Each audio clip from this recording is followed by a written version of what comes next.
Cold weather kayaking. Some people think that it's too cold to kayak, but the truth is, in the southeast and other places like it, this is our peak season. So what do you wear to stay warm? How do you do it safely?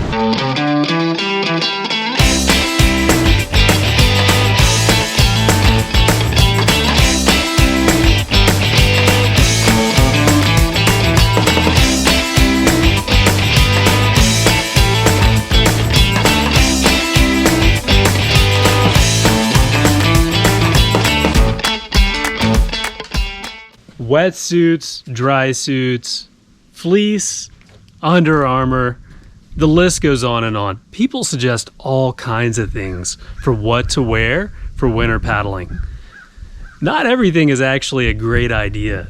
Most of the time when I talk about what to wear in paddle sports, especially as it gets cold, the topic is always what's the budget option, especially from beginners. You've already paid a lot of money probably for a kayak and gear, and it's a bit of a stretch. As a beginner, you're more likely to swim, spend time in the water, and get cold. And the risk is hypothermia. It's a life-threatening condition where your core temperature drops too low.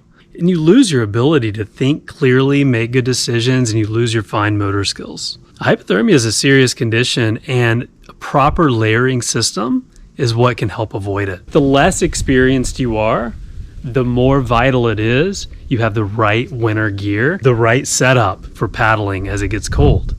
All right, so what do I mean by a good layering system? A good layering system consists of a base layer, a mid layer, and a shell. The base layer's job is just moisture wicking. It gets moisture away from your body so that you can stay nice and dry and not get cold again from evaporative cooling. The mid layer keeps you warm. That's where your warm layer comes in. Your mid layer should match whatever you're paddling. The shell is the waterproof, windproof layer. That's the part that just stops all of that water and wind from making you colder or getting you wet. So the key to a good base layer sits against the skin. You don't want a base layer to be excessively loose, but you also want it to be comfortable. You don't want to be uncomfortable while you're paddling. There's two basic materials. You can go the polypro route or synthetic route, or you can go merino wool. No cotton. No cotton at all. No cotton. Cotton holds a lot of water, holds a lot of moisture. It gets heavy when it's wet, but it holds that water and retains it so that as it starts to drip away, it makes you cold. Cotton actually lowers your body temperature instead of keeping you warm when it's wet. Synthetic fabric has more crimps in it than a material like cotton. And what that means is it's really good at transporting moisture away from your body. They don't typically hold much water the way a material like cotton would, so they stay light even when they're wet. So if you don't have a dry layer to go on top of them, they'll still keep you warm and you'll stay relatively comfortable. So polypropylene fabric is known for its moisture wicking ability. It's a good, well-known synthetic fabric that works great as a base layer. The downside to synthetic base layers is that they're not porous. What that means is that all of the heat transferred away from your body has to be transferred as a liquid. Skin oil and sweat that gets pushed away from your body builds up on the fabric. The fabric quickly and easily develops that river funk that we all know and learn to love. The best base layers that I've found are merino wool. Merino is soft, it feels good, it's porous, and it's excellent at keeping you cool if you get too hot, but also keeping you warm if you get too cold. And the secret is the evolution of the merino sheep. When people think of wool, they think itchy or something or heavy, and they think it's going to be really heavy when it gets wet. That can be true of regular wool. Merino wool is special, and the secret is in the sheep. The merino sheep evolved in the mountains where it gets to be 95 or hotter in the summer, but down to 5 degrees Fahrenheit, well below freezing in the winter. Their wool basically keeps them cool when it's hot and warm when it's cold, and it's naturally porous. That means it doesn't develop that river funk or stink that you might get with a synthetic layer. At the same time, that means that your Base layer will breathe more effectively because it's porous, so heat can leave as needed, so you never get clammy if you wear merino wool, even if you've worn too much and you're going to get too hot. One thing that you'll notice is that regardless of the temperature, I always wear socks. That keeps my shoes more clean, but it also protects my feet from microabrasions and things that might cause things like foot rot. If your feet stay really moist and clammy and you don't protect them from all the sand and grit that gets in the shoes, not only do the shoes get kind of funky, so do your feet. So the mid layer is the insulating layer of your layering system. Its job is just to keep you warm. Most of the time as a mid layer, I might wear a heavier merino wool layer. If it gets extremely cold, I might even wear something with a little loft, like synthetic down. You want to avoid anything like real down, because if it gets wet for some reason, it loses its loft, and like cotton, holds water and makes you colder. Synthetic fabrics and synthetic down will keep you warm even if they get wet. What matters is that you match your mid layer to the temperature that you're paddling in. Full body options are also available. The next layer is the shell. The job of the shell is really simple. Stop the rain and wind. The shell's job is to protect your mid layer and base layer from getting wet so that they can keep moving moisture away from your body. There are different kinds of shell layers you can get. Most of the time when you're new to paddle sports, you'll want to get just a dry top. And as you gain experience, you can go to something like a shorty or even a dry suit. But let's look a little closer at what makes them so dry. Most of these are made of a waterproof fabric like Gore-Tex, but a waterproof breathable fabric is important in order for that excess heat to get out so that you don't get too clammy, but also for that water not to get in. And you have a latex gasket that goes at the neck, but you also have latex gaskets at the wrists. So more than just the neoprene Velcro, you actually have a waterproof sealed layer that sticks tightly against your skin. Some people have latex allergies, and in that case, different companies have experimented with making non-latex gaskets. The truth is, none of them are as good. The latex ones are the best. One rule of thumb with latex gaskets is that you want to be really careful not to trim them and not to tear them. Trimming these a lot of times allows them to get overly stretched, and they can stretch to be too big for your neck. And so putting something in it like a coffee can or something like that for about a week will allow it time to stretch so that it fits more comfortably around your neck and doesn't choke you. And you want to keep them treated with something like 303 protectant. And what that does is it keeps the gasket looking good and healthy, and you want to keep them out of sunlight. If you lay your dry top out in the sun to dry, the UV rays will break down not only the fabric, but also the latex. And so will sunscreen. A real game changer is a dry suit.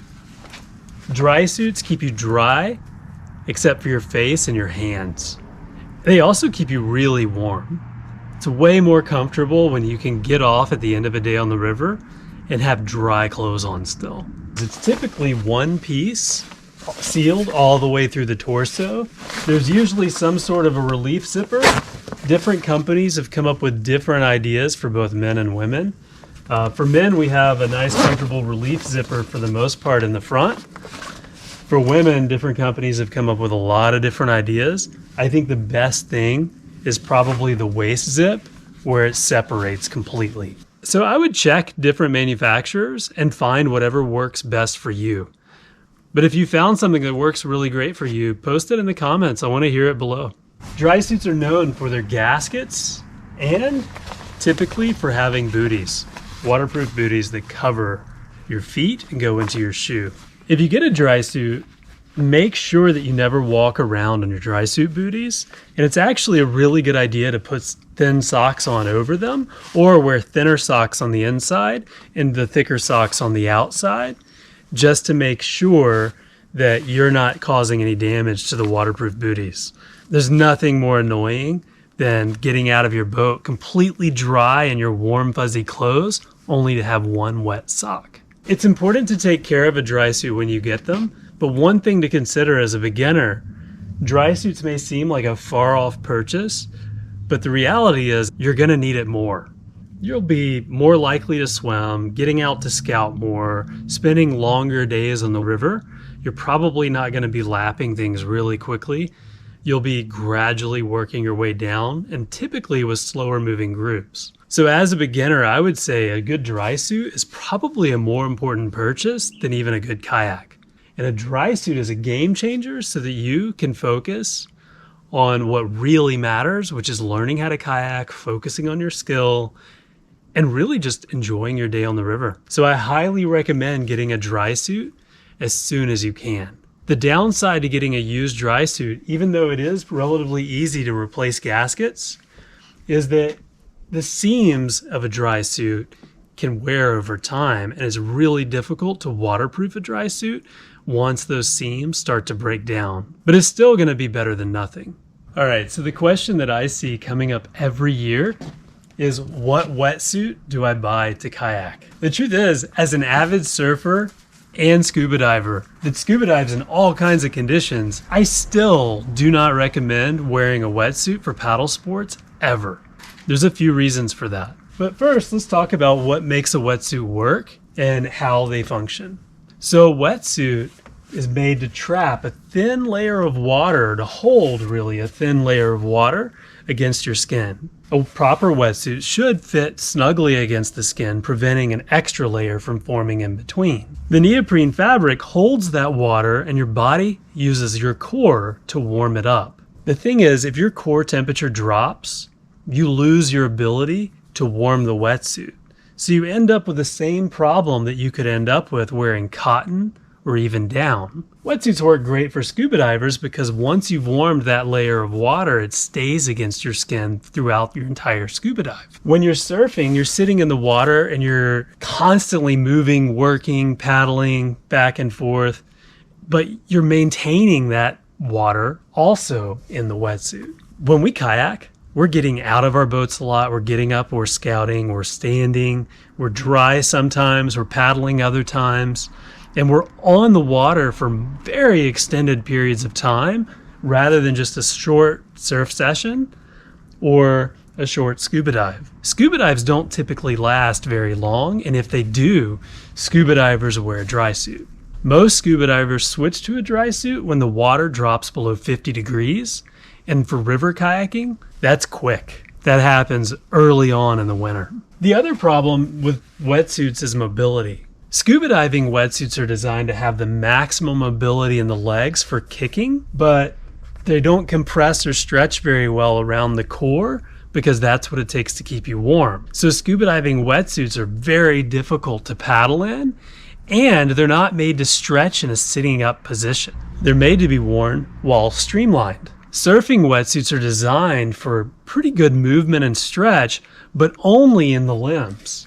The legs stretch, the arms stretch, but the torso is not made to stretch, at least not as much. In kayaking, you need to be able to stretch at your torso because not only are you seated and sitting up, but you're also rotating your torso whenever you take a stroke. Wetsuits don't work for any of those things. And on top of that, if any wind blows through or if you get cold, if your core temperature drops at all while you're on the river, or if you get too cold even in the water, you're more likely to get hypothermia because you lose the ability to warm yourself with the wetsuit. You can get away with a Farmer John style cut off at the sleeve and fleece, and a dry top or a raincoat over that. That can get you by until you can afford a really good dry top. But the truth is, the price point that you usually find with wetsuits, a good wetsuit, costs just as much as a good dry top or a cheaper dry suit. And so the best thing to go for is a dry suit. Even if you have to buy a used one, go ahead and get that out of the way. You'll be glad that you did. Thrift stores and Amazon and other places that you can go have no shortage of cheap fleece and merino wool and polypro layers that you can use for kayaking. The thing is, you might save a little bit of money finding a wetsuit at a garage sale, but when you're paddling in the winter, you're not going to be comfortable. You're not going to have the mobility you need to paddle well. you're not going to be maximizing your time on the water. The big thing to think about is, do you want to invest in your time on the water? And do you want to invest in your actual safety and health? If the answer is yes, then a good helmet and a good dry suit are even more essential than a good kayak.